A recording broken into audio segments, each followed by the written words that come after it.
All right, everybody, welcome to my top 10 in the spirit of MLB postseason and the NBA Finals. Today I'm going to talk about things you can do to lead your team to championship success in the age of COVID. As a leader, this will not only help you in terms of your behavior, but also you can model this positive behavior for your team, which can help everyone grow. So this is not just work that you can do for yourself, it's work that you can model and hopefully your team will take on as well. Number 10 is trust your team and foster trust in your team by building relationships and connections. Number 9 is provide opportunities to check in. Check in with your staff and see how they're doing and have conversation with them. Not always about work, just about personal stuff. So you're not always focusing on process and results. You're focusing on the people that get you there. Number 8 is listen to understand. Oftentimes we listen to try to figure out reasons to argue with people or disagree, or ways that we can interject our own opinions, and a lot going on right now, so try to be understanding of your staff even when things are getting difficult. Number 7, focus on both team and individual needs. It's common when there's crisis that people have different needs and those needs aren't always effectively communicated, and people work at cross purposes when that kind of thing happens. So really make sure that you're able to focus on your team and individual needs. And again, if you're listening to understand, that would come out of that. Number 6, give your team and coworkers grace while honoring things like Zoom fatigue or other things that are going on in their lives that might be getting in the way of their work, right? On the note of Zoom fatigue, right? You might, now that we're online, it's a lot easier to hold meetings, and that changes the pace of work, right? But people do have a plateau. Maybe after your third or fourth Zoom meeting, you're noticing people are losing focus, right? So think about it as a business person as sort of following the same thing as the law of diminishing returns, right? At some point, having those meetings becomes counterproductive. So giving people that grace and that space to work through anything like that actually helps you as the business person, because your team will be more mentally prepared to do the work they need to do. Which brings me to number 5, which is providing flexibility. You know, people might need more flexibility than usual in terms of taking care of their kids, childcare, things like that, or any other things that might be coming up if they have health concerns.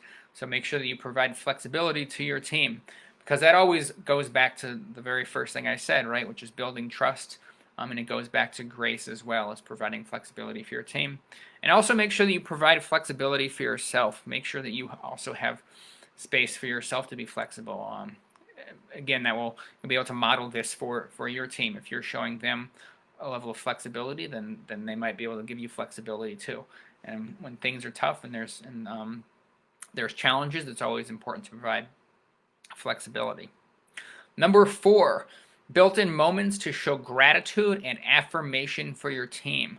Team success is often connected to team morale, right? And so if you want to try to boost morale, especially in challenging times, it's important that you build in moments of gratitude and affirmation for your team.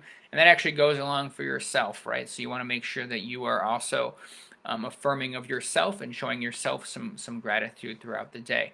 It's actually amazing what will happen if you start kind of a journal or just taking notes on things you're grateful for. You'll start being happier, and you'll operate more effectively, as will your team. Right? I made an allusion to the NBA Finals and to other sporting events going on, right? We know that there are a lot of teams that have a lot of talent, and sometimes they don't do as well because they simply have low morale for whatever reason, right? So your job is to help boost morale. All right, number 3, know what you don't know. Don't try to bluff your way out of uncertainty. This can open up doors to creativity while normalizing for your team that you don't have to suffer through problems alone, right? If you know what you don't know, then you can find new resources, and you can actually work with your team to see what assets they have that maybe you didn't know before, right? This having some kind of crisis means people are going to step up in ways that are maybe unexpected. You can actually get more out of your team in surprising ways that you didn't know you could before. If you just sort of humble yourself and ask for that support, you can see how your team comes together. Number 2 is practice self-care and self-compassion, right?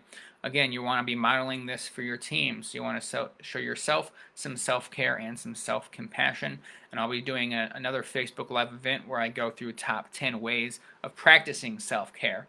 And the number one way to be a leader in times of crisis and COVID and challenges is to develop and foster meaningful relationships.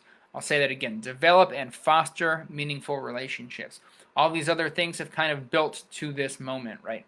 If you have trust, you're going to have better relationships.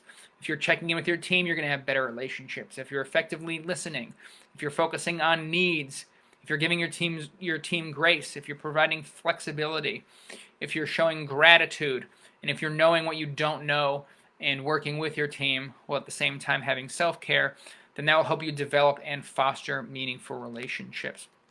Now, I know that these are 10 things and that this is a lot. But again, you are not alone. These are not things that you have to be able to immediately do on your own, right? This is a lot to take in, and you might have a lot else going on, and this might seem like something I'm adding, right? Oh, this is 10 more things I have to do in the midst of all this other stuff, right? She might be thinking, can I really afford to add more to my plate and to my staff's plate? And that is why we at Salinger Coaching Solutions are here to help. So if you visit my website, you can find out more about how Salinger Coaching Solutions offers individually tailored solutions that will empower you to maximize your time and resources, right? Part of being a leader is knowing when you need more resources and how those resources can help you grow. Again, Salinger Coaching Solutions, we empower success by empowering teams and empowering people, and I hope this top 10 has been helpful. Again, visit our website to find out how we can contribute to your team's success, because we're all in it together.